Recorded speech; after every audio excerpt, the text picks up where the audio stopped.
Hey everyone, it's Glenn Greenwald. Welcome to a new episode of System Update here on our home on Rumble. There is a major controversy that has emerged out of the war in Ukraine involving accusations being traded back and forth between multiple nations about whether the United States has biological weapons programs, both in general and specifically ones that they're developing and have cultivated in partnership with the Ukrainians in Ukraine, right on the other side of the Russian border. And I think it's incredibly interesting and important controversy, not because it determines whether the Russian invasion of Ukraine is or isn't justifiable, but because the United States is making some extremely emphatic statements denying that they have any biological weapons or ever have, let alone that they have them in Ukraine. And I think it's extremely worthwhile and, in fact, necessary to determine whether the US government is telling the truth in the statements that it is making. And to examine this question, I want to look through the prism of two historical events, one somewhat distant, which is the 2001 anthrax attacks that occurred on US soil shortly after the 9/11 attack, and one more recent, which is the question of whether coronavirus strains were manipulated in a lab in Wuhan in order to make them more contagious and more lethal. Both shed significant light on the denials that the United States government has spent 48 hours issuing over concerns that it has biological and chemical weapons, both in general and in Ukraine. So the controversy really began because both Russia and China, for weeks, have been claiming that they have evidence that the United States has biological weapons labs inside Ukraine. On March 8th, 2022, just this week, the TASS agency, the Russian news agency, published an article, quote, Ukraine worked on development of biological weapons near Russian borders. Statement. Documents were obtained from employees of Ukrainian biological laboratories about emergency disposal of particularly dangerous pathogens of deadly diseases, Maria Zakharova said. So that's coming from the Russians. They've been making this claim for a long time, actually, years, certainly months, but in connection with the current conflict for at least weeks, that there are seriously dangerous biological weapons labs maintained by the United States and the Ukrainians on the other side of the Russian border. The Chinese have supported the Russians in this claim. Here you see a statement from the Chinese Foreign Ministry, also on March 8th. Quote, the U.S. has 336 labs in 30 countries under its control, including 26 in Ukraine alone. It should give a full account of its biological military activities at home and abroad and subject itself to multilateral verification. Now, it should go without saying that assertions unaccompanied by evidence from the Chinese and Russian governments should be subjected to a large amount of skepticism, should not be believed unless there's evidence presented.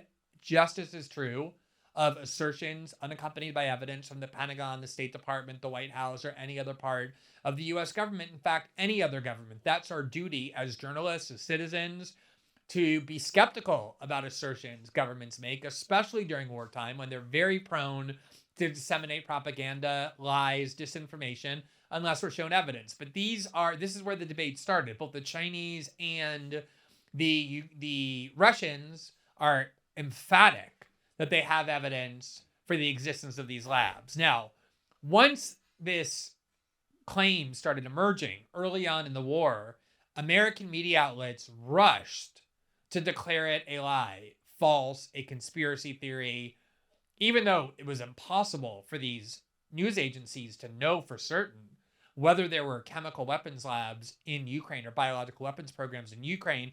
They pretended that they knew and published articles under their elevated, noble, supposedly neutral, and above it all title fact checkers, which is designed to make you think that this isn't an opinion column. It's not just a regular news article that you've come to. These are fact checkers. They are the ones, the arbiters of truth and falsity. So you see here from February 25th, the day after the Russians invaded Ukraine, from PolitiFact, quote, there are no U.S.-run biolabs in Ukraine, contrary to social media posts. How does PolitiFact know that? Of course they didn't know that. How would they possibly know that? How could they prove the negative? But they asserted it because it was important to the U.S. government. Here, factcheck.org, March 2nd, quote, social media posts misrepresent U.S.-Ukraine threat reduction program. There is a threat reduction program that the United States has in former Soviet republics, such as Ukraine, designed to get biological weapons and chemical weapons under control, and that's what they're referring to. But they have no idea as well whether there are active biological and chemical labs the Russians and Chinese are alleging. They just simply decreed it to be false because their allegiance is to the United States government. Here, USA Today, also on February 25th, the day after the Russian invasion, quote, fact check. False claims of U.S. biolabs in Ukraine tied to Russian disinformation campaign. Let's remember that right before the 2020 election, when the genuine documents from Hunter Biden's laptop emerged concerning Joe Biden's activities in pursuit of business opportunities in Ukraine and China, with Hunter Biden and Joe Biden's brother trading on his influence, this is the same claim they made. Oh, those documents are Russian disinformation. This is what they always say when they want you to disbelieve a story. They actually have no idea. Here, from Foreign Policy, March 2nd, you see how they're all doing it at once. The first week of the war, quote, false claims of U.S. biowarfare labs in Ukraine grip QAnon. The conspiracy theory has been boosted by Russian and Chinese media and diplomats. Why was it so crucial for these quote-unquote fact-checkers, which are just journalists and reporters, pundits, pushing an ideology, masquerading as something more elevated and noble, fact-checking? Why was it so important for them to definitively assert, not that there was no evidence for these claims, but that these claims were false, when they couldn't possibly know that? Obviously, any biological weapons programs in Ukraine, in partnership with the United States or otherwise, would be highly secretive and classified. They would never tell the media. The U.S., of course, would falsely deny it if it were true. So they had no way of knowing, and yet look at them. They all, like herd animals, united and rushed to proclaim it false.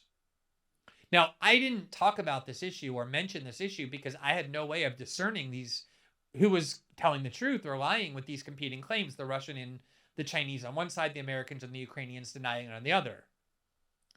I began talking about it. In fact, I wrote an article yesterday at Substack. I'm now doing this video only because the top official at the State Department in charge of Ukraine under both the Obama and now Biden administrations, Victoria Nuland, who notably, before working for Hillary Clinton's State Department, also was the Deputy National Security Advisor to Dick Cheney in the early part of the War on Terror, and then became George W. Bush's ambassador to NATO.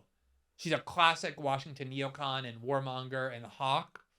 And yet you see she just kind of mutates from one administration to the next, supposedly some on the right, some on the left. She just stays in control of Ukraine, showing how Washington has a uniparty, one ideology when it comes to war. There was only one administration where she wasn't welcome, and that was the Trump administration. But the two administrations before that, the Bush and Obama administrations, and now the Biden administration, she's fully in charge of this region of the world. And she went on March 7th, so just a couple days ago, to testify before the Senate Foreign Relations Committee. And she was asked about these claims by Senator Marco Rubio, who clearly expected and wanted her to simply deny them. He asked her, as you're about to see, does Ukraine have biological and chemical weapons programs? And he expected, everyone expected her to say, no, Senator, of course not. And he would then hold that up as debunking the Russian and Chinese accusations. But that's not what she said. She said something much different. Listen to what she said. Not just the first part in response to that question, but also what she added on to it. And watch their body language as well, how halting and nervous and uncertain she is. This is a person who has lots of experience, decades in Washington. She's very cocksure, aggressive, articulate, has a great facility with that kind of officialese that the State Department uses. But that completely abandons her here as Senator Rubio confronted her with this question. And it was only after her admission under oath before the Senate that you're about to hear did I start believing there was something to the story, because she said so. I have a minute left. Let me ask you, does Ukraine have chemical or biological weapons? Ukraine has biological research facilities, which, in fact, we are now quite concerned Russian forces may be seeking to gain control of. So we are working with the Ukrainians on how they can prevent any of those research materials from falling into the hands of Russian forces should they approach. I'm sure you're aware that the Russian propaganda groups are already putting out there all kinds of information about how they've uncovered a plot by the Ukrainians to release biological weapons in the country and with NATO's coordination. If there's a biological or chemical weapon incident or attack inside of Ukraine, is there any doubt in your mind that 100% it would be the Russians that would be behind it? There is no doubt in my mind, Senator, and it is classic Russian technique to blame on the other guy what they're planning to do themselves. First of all, it's so almost hilarious how often they make these claims about Russia. They take extremely common human behaviors, such as whataboutism, which is nothing more than if somebody accuses you of doing something, you point to the accuser's bad acts as a way of equalizing you to them, or just everyone does that. That's very common in international relations and human behavior. And yet they'll constantly claim, oh, whataboutism is a unique specialty of the Soviets and now the Russians, as though nobody else does this. It was like invented in some sophisticated lab. The idea that if someone accuses you of something, you point out that they actually do it too. They always say, oh, this is a Russian specialty, tradecraft of Russia. That's what she's saying here too. She's talking about just projection, that whatever you do, you accuse others of doing. That's a very common psychological dynamic. Sigmund Freud and Jung and all kinds of psychologists have talked about this at length, have written about it. But in her mind, this is a classic Russian tactic to accuse the other guy of what you're doing. But what's most notable here, you see how Senator Rubio interrupted her as she was doing something very uncharacteristic for her and for neocons and for senior U.S. foreign policy officials. She was, for some reason, telling a version of the truth. He obviously was extremely alarmed that she didn't say no when asked, does Ukraine have biological and chemical weapons? She instead said they have biological research facilities. Now, that is a vague phrase. What are biological research facilities? It would have been possible, had she stopped there, to claim that, oh, they're just like very benign, almost like high school level chemistry labs. They have a few like Bunsen burners and flasks. And they just kind of research. They like pour vinegar into water and watch it explode the way 11th graders do. The problem is for the U.S. government is she didn't stop there. She went on and she said, whatever is in these biological research labs is so dangerous that the U.S. government is gravely concerned about the possibility that it would fall into Russian hands, that Russian forces would acquire them as they approach. And she said for that reason, the U.S. government is working closely with the Ukrainians to secure these facilities to make sure that Russian forces, they don't fall into Russian hands. Why would she be concerned about these biological research facilities in Ukraine falling into Russian hands unless what's in these facilities is very dangerous? That they either are weapons or can easily be converted into weapons.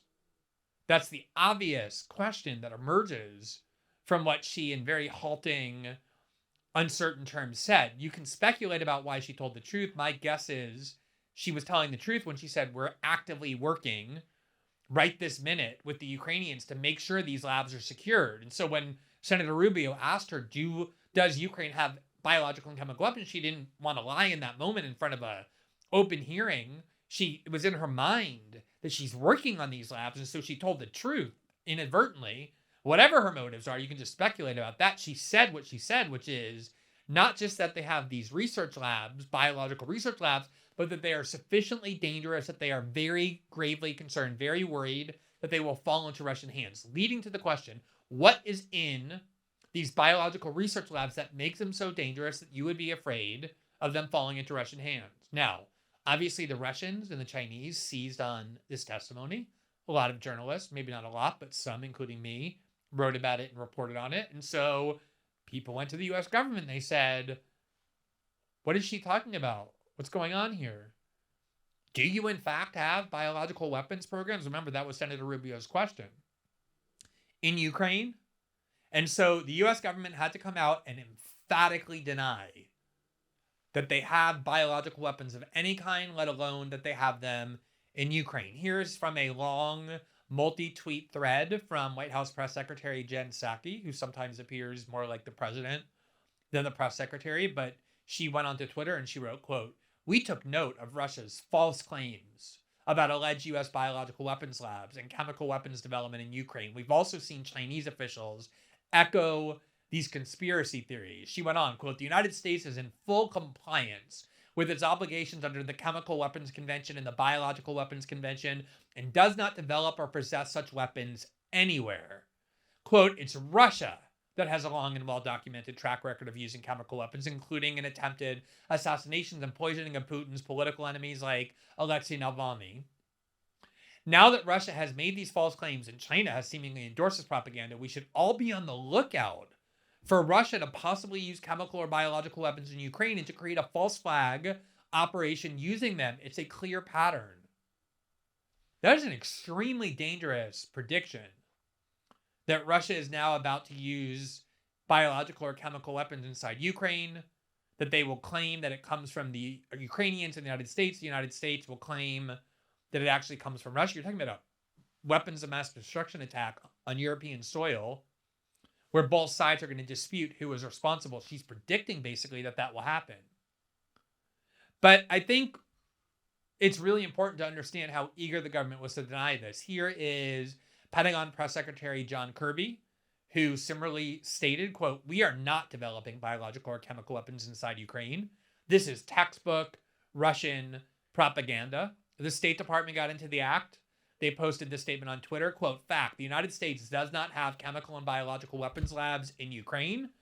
And then they added, "The U.S. is in full compliance with its obligations under the Biological Weapons Convention and does not develop or possess chemical and biological weapons anywhere."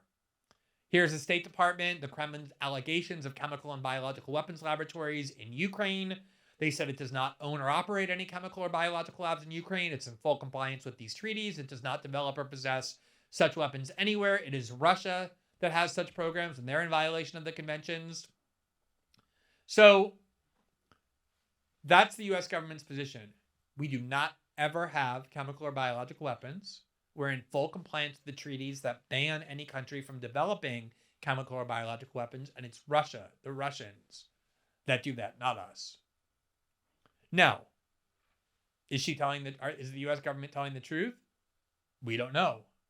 Possibly they are, and possibly they're not, and that's what I want to examine with you by looking first at what happened with the 2001 anthrax attacks, because it shines a huge amount of light on whether the U.S. government is telling the truth in issuing these statements. A lot of you probably are too young to really remember the 2001 anthrax attacks. Some of you who lived through that extremely traumatizing and turbulent time in the weeks after 9/11 probably have your memories faded about it or have forgotten about it. So I just want to walk through. It's an incredibly fascinating event with a lot of mystery surrounding it. Still, I spent 2 or 3 years reporting heavily on the anthrax attacks, and I just want to show you some of the really pertinent parts that illuminate the question of whether the U.S. government is telling the truth here. So here is an article from the New York Times, October 12th, 2001.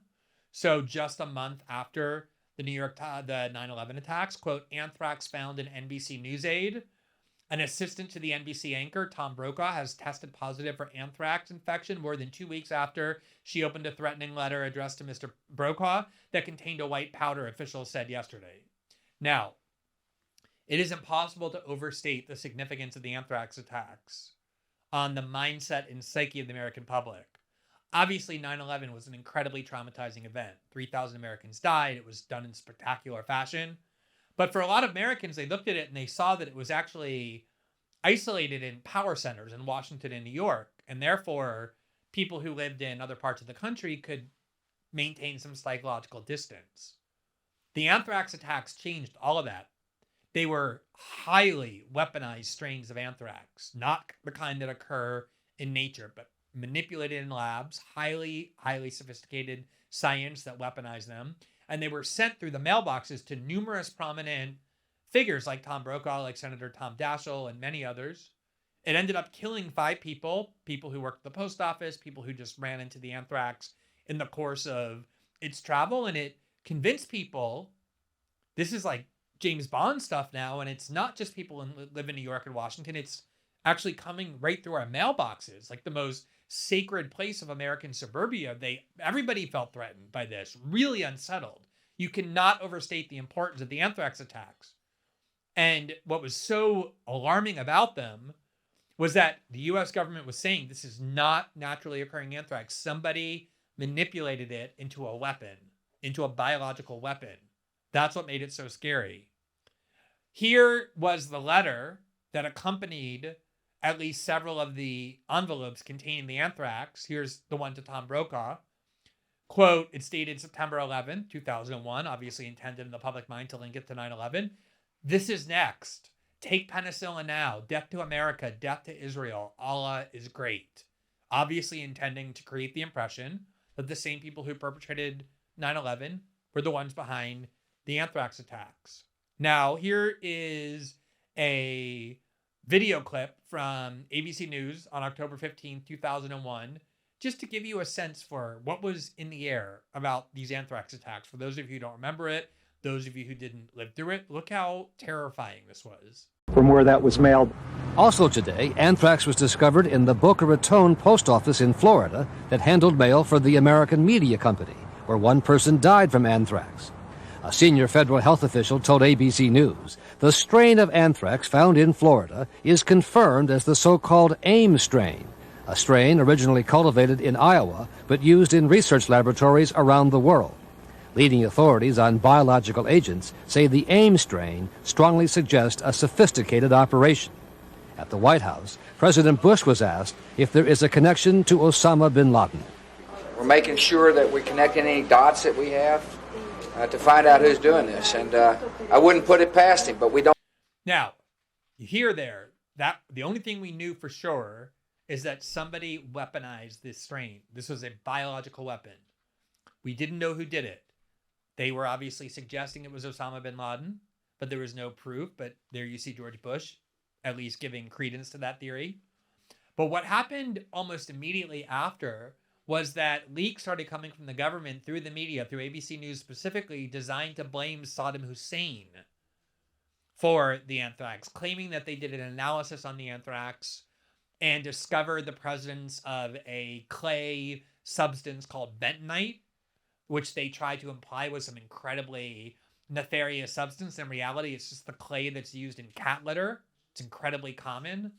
But they tried to claim that only Iraq uses bentonite in their anthrax biological weapons program, leading Americans to believe that it was Iraq that was responsible. This was put into the ether for at least a week in the immediate aftermath of 9/11. Here you see from Peter Jennings, the then anchor of ABC World News Tonight on October 26th, he went on the air and this is what he said, quote, ABC News has learned what made the anthrax so dangerous in the letter to Senator Tom Daschle was a particular additive, which only one country, as far as we know, that's a very important caveat, only one country, as far as we know, has used to produce biological weapons. He then had Brian Ross, the now fired investigative reporter, on ABC News Tonight, and this is what he said, quote, the discovery of bentonite came in an urgent series of tests conducted at Fort Detrick, Maryland, and elsewhere. This is what bentonite looks like under a microscope, a substance which helps keeps the tiny anthrax particles floating in the air by preventing them from sticking together.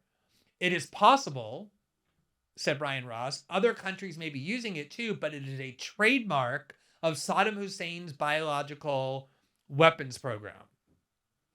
Now, here you see the Weekly Standard, which is the neocon rag that was run at the time by Bill Kristol and Stephen F. Hayes, who wrote a book claiming that Saddam Hussein and Al-Qaeda had an alliance together, that Saddam was personally involved in 9/11, is what that implied. They were neocon central. Stephen Hayes, who wrote that book full of lies and disinformation and propaganda, was just hired by NBC News. Here's an article from them on November 12th, immediately praising ABC News for blaming it on Saddam Hussein. Surprisingly, good guys and more.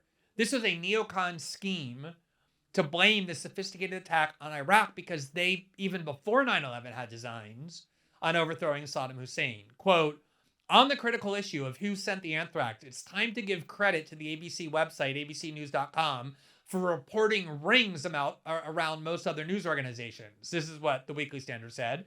Here's a bit from a comprehensive story filed late last week by Gary Matsumoto, lending further credence to the commonsensical theory resisted by the White House that Al-Qaeda or Iraq, and not some domestic Ted Kaczynski type, is behind the germ warfare. Iraq continues to flaunt its hostility toward America and to support terror. The Iraqi regime has plotted to develop anthrax and nerve gas. Oh, this is George Bush at a time when David Frum was his speechwriter in the State of the Union address just a month later, blaming Iraq as well. Iraq continues to flaunt its hostility toward America and to support terror. The Iraqi regime has plotted to develop anthrax and nerve gas and nuclear weapons for over a decade. So you see this movement into 2002 to take what is clearly a biological weapons attack and blame it on Iraq. Now, as it turned out, ABC News admitted a week after disseminating it all over the place, John McCain went on David Letterman, the first David Letterman show after 9/11, and said, we believe the anthrax attacks came from Iraq. ABC News eventually acknowledged that their sources got that wrong, that there was no bentonite discovered in the anthrax, and that there's no indication that it came from Iraq. They admitted that, but the damage was done. It's all in the air, blaming anthrax on Iraq. And so the question became, who launched this biological weapons attack on American soil? It is absolutely development of biological weapons that was launched on American soil. Now, as I said, it's hard to overstate the impact that anthrax had.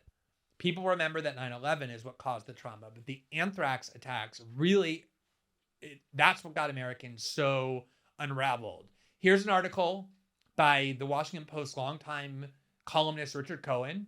He's always been their token liberal, but he was adamantly in favor of the Iraq War. When Colin Powell went and made his presentation to the UN, he famously or notoriously wrote, after seeing Colin Powell's evidence, only a fool or a Frenchman would doubt that Saddam Hussein had weapons of mass destruction. And here he is in 2004 admitting he got that wrong and describing why. Listen to what he said. Quote, anthrax played a role in my decision to support the Bush administration's desire to take out Saddam Hussein.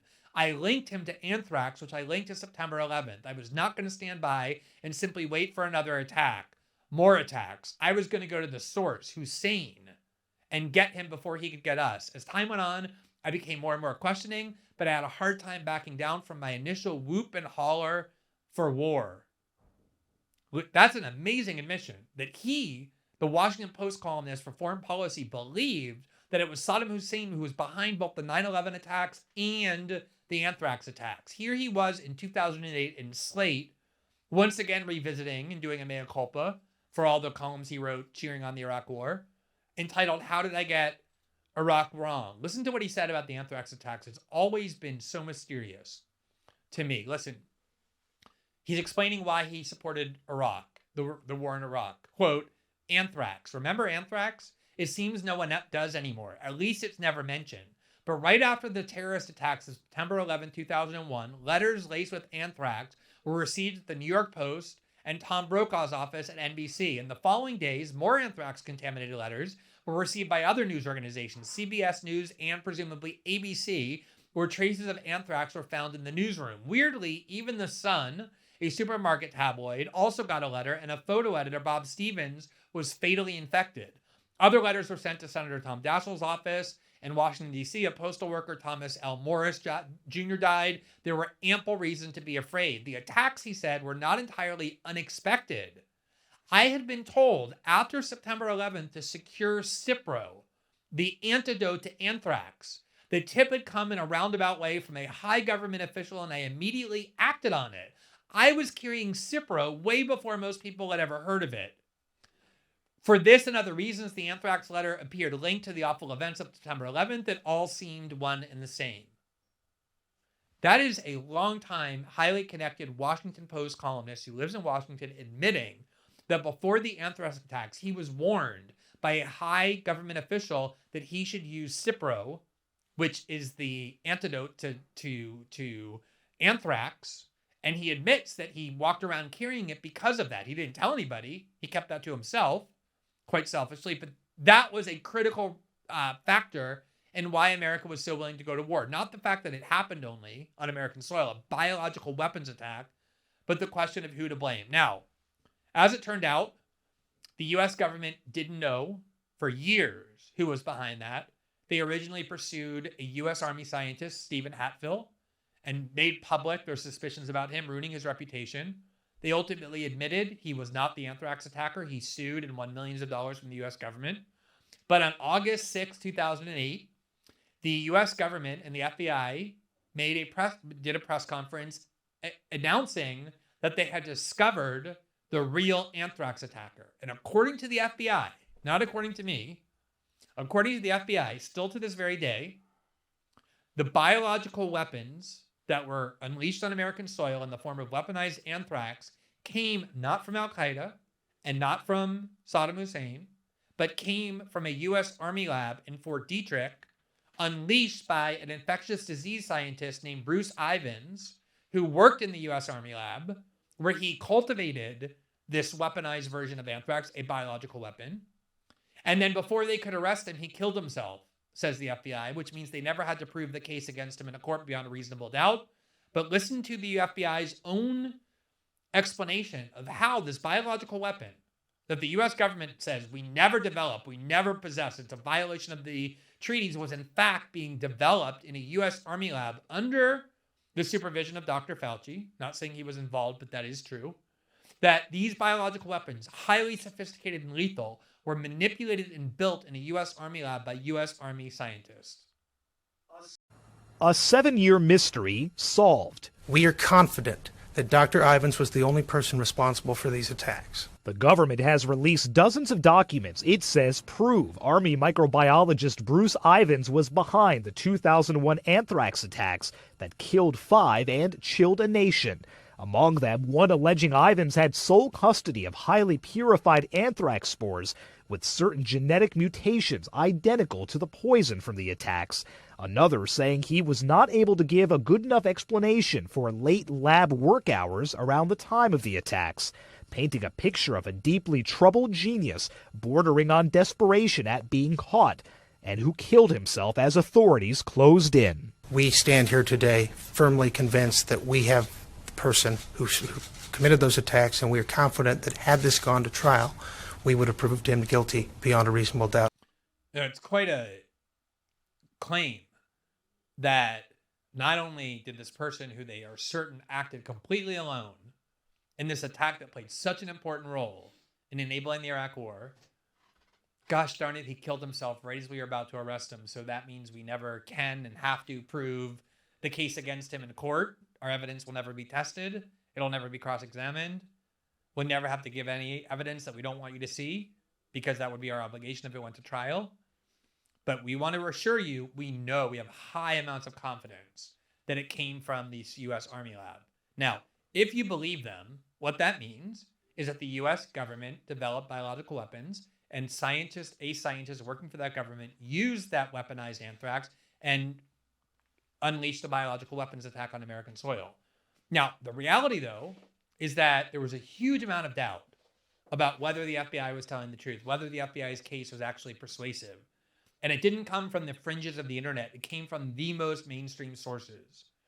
In 2011, as I said, I had spent years reporting on this anthrax case. I wrote an article headlined, quote, "Serious doubt cast on FBI's anthrax case against Bruce Ivins. A scientific panel concludes the government overstated its genetic evidence against Bruce Ivins." So the FBI finally released its evidence for independent evaluation.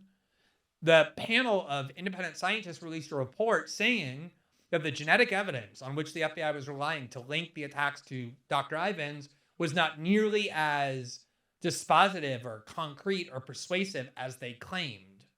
And that led to widespread doubt among the most mainstream outlets about whether the FBI really had solved the case. Here from my article, I wrote, quote, From the start, it was obvious that the FBI's case against Ivins was barely more persuasive than its case against Hatfill had been. The allegations were entirely circumstantial. There was no direct evidence tying Ivins to the mailings, and there were huge glaring holes in both the FBI's evidentiary and scientific claims. So dubious was the FBI's case that even the nation's most establishment media organs, which instinctively trust federal law enforcement agencies, expressed serious doubts and called for an independent investigation. That included, among others, the editorial pages of the Washington Post, the New York Times, and the Wall Street Journal. And my article contains links to all three of those newspapers editorializing that far more investigation is needed because the case is far from persuasive. I went on and wrote, quote, mainstream scientific sources were equally skeptical. The journal Nature called for an independent investigation and declared in its editorial headline, quote, case not closed. While Dr. Alan Pearson, director of the Biological and Chemical Weapons Control Program at the Center for Arms Control and Nonproliferation, representative of numerous experts in the field, expressed many scientific doubts and also demanded a full and independent investigation. Now, just to see how mainstream these doubts were about the FBI's case, here you see ProPublica, the investigative outlet, on October 10th, 2011, with its article, quote, new evidence adds doubt to FBI's case against anthrax suspect. The FBI still insists it has the right man in Bruce Ivins, an Army biologist who committed suicide in 2008 before being charged. But an in-depth look by ProPublica, PBS, and McClatchy found new evidence challenging the government's claims. The article went on, quote, newly available documents and the accounts of Ivins' former colleagues have shed fresh light on the evidence, and while they don't exonerate Ivins, are at odds with some of the science and circumstantial evidence that the government said would have convicted him of capital crimes. Quote, even some of the government's science consultants wonder whether the real killer is at large. Now, what we know for sure, as I wrote in 2008, is that at the very least, if the government is correct, it means that someone lied to ABC News when they said that they found the presence of bentonite and that was highly suggested that it was linked to Iraq. ABC News, despite acknowledging that those sources lied to them, causing them to disseminate false reports for over a week, highly damaging and influential false reports, to this day refuses to tell us who inside the government linked these anthrax attacks to Iraq when now the FBI says it's certain it came from a U.S. Army lab. Now, let me just emphasize how serious of a biological weapon this was, developed in this U.S. Army lab. PBS Frontline, in October of 2011, devoted an entire 1-hour documentary to examining this case. And they highlighted a scientist, Dr. Paul Keim, who was the one who discovered in late 2001 that this was the AIM strain, one of the most terrifying and sophisticated strains of anthrax known to humankind. Not everybody can weaponize anthrax into the AIM strain. It takes very sophisticated scientists. And you see there him saying, we were surprised it was the AIM strain. Here's from Frontline, quote, in October 2001, Northern Arizona University microbiologist Dr. Paul Keim identified that the anthrax used in the attack letters was the AIM strain, a development he described as, quote, chilling, because that particular strain was developed in U.S. government laboratories. Here's Dr. Keim, quote, we were surprised it was the AIM strain, and it was chilling at the same time because the AIM strain is a laboratory strain that had been developed by the U.S. Army as a vaccine challenge strain. We knew that it was highly virulent. In fact, that's why the Army used it, because it represented a more potent challenge to vaccines that were being developed by the U.S. Army. It wasn't just some random type of anthrax that you find in nature. It was a laboratory strain, and that was very significant to us because that was the first hint that this might really be a bioterrorism event. Now, in what he's saying, what we find is the semantic game playing the United States does about whether or not it has a biological weapons program. The conventions and treaties that the United States, along with dozens of other countries, signed that ban the development of biological weapons have an exception. One of those exceptions is you're allowed to develop biological weapons if your purpose is not to use them, but to study them in order to develop vaccines in case somebody uses them on you. Now, the reason why this is semantic is because it's only about motive. The actual work in the laboratory is exactly the same. If you wanted to develop a biological weapon, you would do exactly what this U.S. Army lab in Fort Detrick was doing. You would weaponize anthrax into this highly weaponized and fatal, lethal strain that's very fine in its cultivation. And then the only thing you say at the end is, well, we're not in violation of the treaty, even though we have developed a biological weapon, because our motive is not to use it, simply to study it. That, of course, is what was done with the Wuhan Institute of Virology, that we know for certain manipulated coronavirus strains to make them both more lethal and more contagious. And their argument is we weren't engaged in biological weapons research. We were only manipulating this virus to study how we could develop vaccines and treatments against it. But it's the same thing. It's the same kind of weapon. It is a weapon when you manipulate a coronavirus strain to become more lethal and more contagious, regardless of your motive. But this is how the U.S. government looks you in the eye and says, we have never had a biological weapons program, even though the FBI's own version of events is that highly weaponized anthrax is developed inside of a U.S. lab, and not just developed there, but deployed on U.S. soil against the American people. Now, this is a fascinating article that I just want to walk you through that gives the full insight into how this really works. This is an article in the New York Times on September 4th, 2001. So it's exactly 1 week before the September 11th attacks. And it's an incredibly significant article, but because it happened a week before September 11th, nobody remembers it. It was written by New York Times reporter Judy Miller, who ended up discredited for her gullible reporting about Saddam's biological and chemical weapons program. But at the time, she was considered the foremost journalistic expert in the question of biological and chemical weapons. And she published an article warning that what the U.S. was doing in its own research into germ warfare pushes the limits of the treaty that Jen Psaki and John Kirby and the State Department cited to say, we always abide by this. This is the New York Times in 2001 saying many specialists inside the U.S. government believe that this treaty is starting to get violated by the development of biological and chemical weapons inside the U.S. government. Listen to this article. Quote, over the past several years, the United States has embarked on a program of secret research on biological weapons. The United States has embarked on a program of secret research on biological weapons that, some officials say, tests the limits of the global treaty banning such weapons. The 1972 treaty forbids nations from developing or acquiring weapons that spread disease, but it allows work on vaccines and other protective measures. Government officials said the secret research, which mimicked the major steps a state or terrorist would take to create a biological arsenal, was aimed at a better understanding of the threat. So they're admitting they do exactly the same thing as a terrorist organization or a rogue government like Russia or China would do when developing biological weapons. They're doing exactly the same thing, but you're supposed to think it's fine because their motive is pure and benign and not malicious or destructive. But the New York Times article said, quote, the projects, which have never been previously disclosed, were begun under President Clinton and have been embraced by the Bush administration, which intends to expand them. Earlier this year, administration officials said, the Pentagon drew up plans to engineer genetically a potentially more potent variant of the bacterium that causes anthrax, a deadly disease ideal for germ warfare. A warning 7 days before the 9/11 attacks about the dangerous and potentially illegal work the U.S. government, the CIA, and Army labs were doing to develop a more potent variant of anthrax.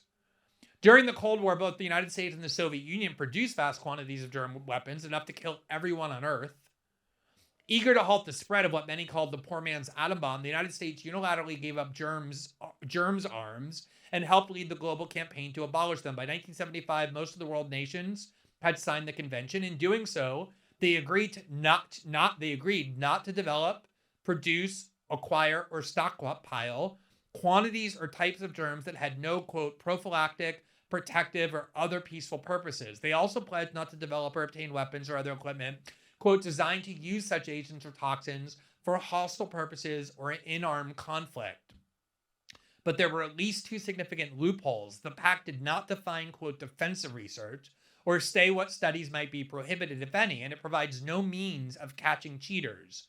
Among the facilities likely to be open to inspection under the draft agreement would be the West Jefferson, Ohio laboratory of the Battelle Memorial Institute, a military contractor that has been selected to create the genetically altered anthrax. Several officials who served in senior posts in the Clinton administration acknowledged that the secretive efforts were so poorly coordinated that even the White House was unaware of their full scope. The Pentagon's project to build a germ warfare factory was not reported to the White House, they said. President Clinton, who developed an intense interest in germ weapons, was never briefed on the program underway or contemplated. A former senior official in the Clinton White House conceded that in retrospect, someone should have been responsible for reviewing the projects to ensure they were not only effective in defending the United States, but consistent with the nation's arms control pledges. The CIA's test on the bomb model touched off a dispute about government experts after the tests were concluded in 2000, with some officials arguing that they violated the germ treaty's prohibition against developing weapons. Intelligence officials said lawyers at the agency, the CIA, and the White House concluded that the work was defensive and therefore allowed, but even officials who supported the effort acknowledged that it brought the United States closer to what was forbidden.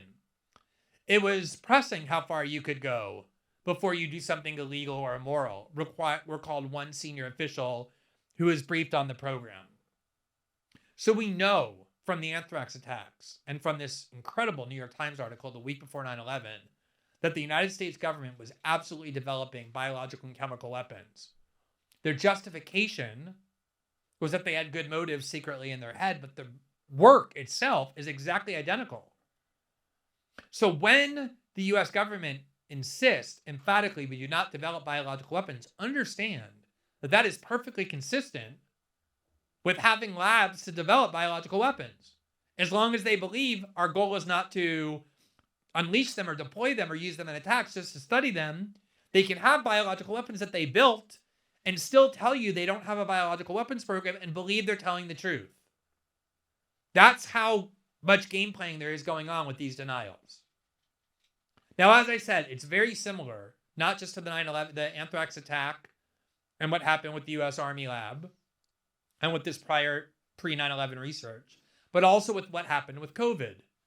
Here is an article from The Intercept, the outlet I co-created and then resigned from in 2020.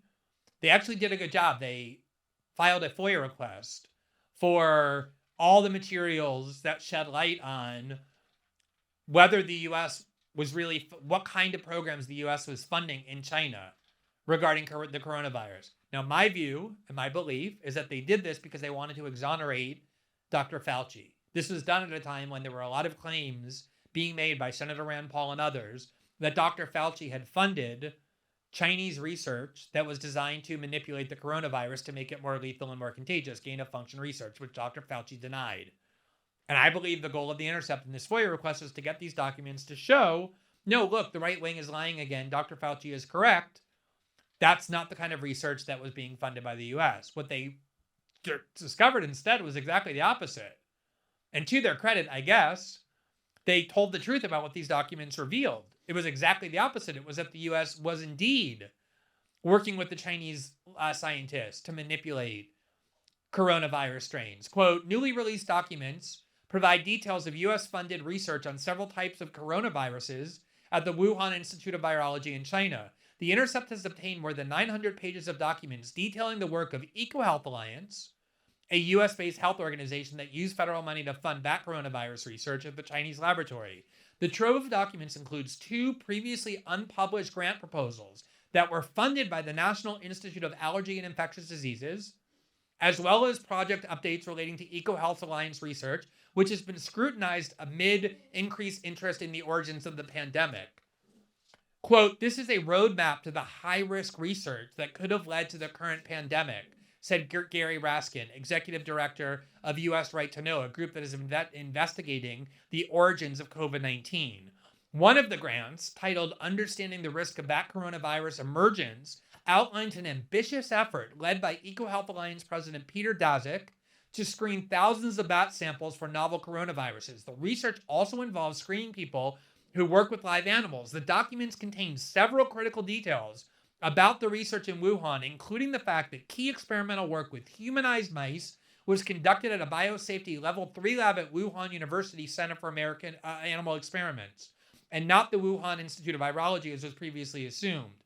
The documents raise additional questions about the theory that the pandemic may have begun in a lab accident, an idea that Daszak has aggressively dismissed.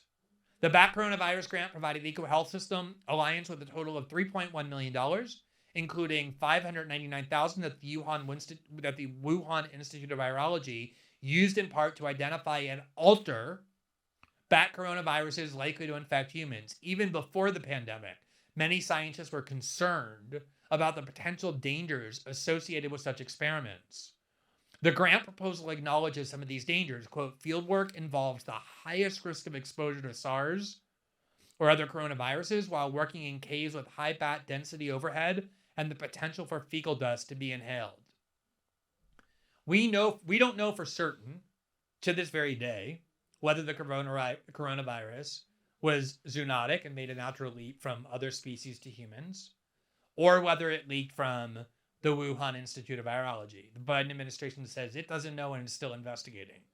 But what we do know is that the Chinese Institute, the Institute of Virology in Wuhan, working with EcoHealth Alliance and with funding from Dr. Fauci, manipulated and altered the coronavirus to make it more lethal and more fatal, which is a biological weapon by definition. Again, their argument is that doesn't violate the treaty because our intentions are good. We're just doing it. We're developing biological weapons in order to study and create vaccines and treatments, but we still know that they have in their hands what can be used as biological weapons. So when Victoria Nuland goes before the Senate and tells Marco Rubio, in response to being asked whether Ukraine has biological and chemical weapons programs, and she doesn't say no, but instead says they have, quote, biological research facilities that are so dangerous we're deeply worried about them falling into Russian hands.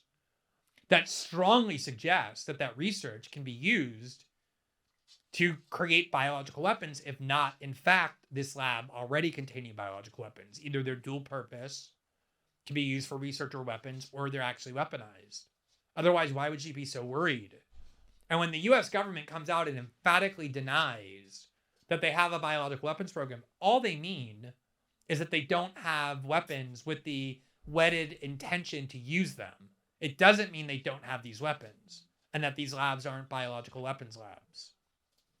Now, just to conclude, I want you to listen to this minute excerpt from a TED Talk by Andrew Weber, former Assistant Secretary of Defense for Nuclear, Chemical, and Biological Defense Programs in October 2017, who described what he said were his years-long work at getting under control all of the different biological and chemical weapons in former Soviet republics, including Kazakhstan and Ukraine and other former Soviet republics. And in this clip, he describes the anthrax programs that were in Ukraine. And again, he's saying we did something heroic. We worked with the Soviet republics to get them under control. But he's also acknowledging, at least as of 2017, the existence of active anthrax programs in Ukraine. Listen to what he says. The threat. Here I am in Kiev, Ukraine, with a brand new junior senator from Illinois. It's at a public health laboratory, and he looks concerned, and it's because from this kitchen-like refrigerator behind me, the director of the health lab handed me this tray with vials of Bacillus anthracis. That's the bacteria that causes anthrax. And we mapped many facilities like this throughout the Soviet Union. We were concerned that groups like Al-Qaeda and later ISIS could get their hands on these seed materials, starter cultures, to develop biological weapons for terrorist attacks. And we had a big program to consolidate and secure these dangerous pathogen collections, some of which had been left over from the Soviet biological weapons program. Now, again, his point is the same as the State Department's. Oh, we do work with biological weapons programs in former Soviet republics like Ukraine, but our only goal when doing so is to secure them, shut them down, take them out of there. And we succeeded. But again, that leads to the question, which has not been answered, about why it is that Victoria Nuland says that these biological weapons, these biological research facilities are so dangerous that she's worried deeply that they would fall into Russian hands, and we're working to secure them. What would be in those labs in 2022 in Ukraine, right on the other side of the Russian border, that would be so dangerous that you would be worried about that? We can't say for certain whether the Russians and the Chinese on the one hand or the US and the Ukrainians on the other are telling the truth about whether there are biological weapons programs or biological labs in Ukraine. We know for certain, because Victoria Nuland said it, that there are biological research facilities there. And while we don't know what she meant, we know that those are very dangerous. That's why they're worried about it falling into Russian hands. And the point of all of this is that we should know. We have to know. Not, again, because it would mean that the Russian invasion of Ukraine is justifiable if it turns out the US and the Ukrainians are working together on biological weapons, but it would certainly mean that the US government's denials are false. And we should know what it is that the US government is doing, both in Ukraine and generally, when it comes to the deeply consequential question of whether the US government is developing biological and chemical weapons.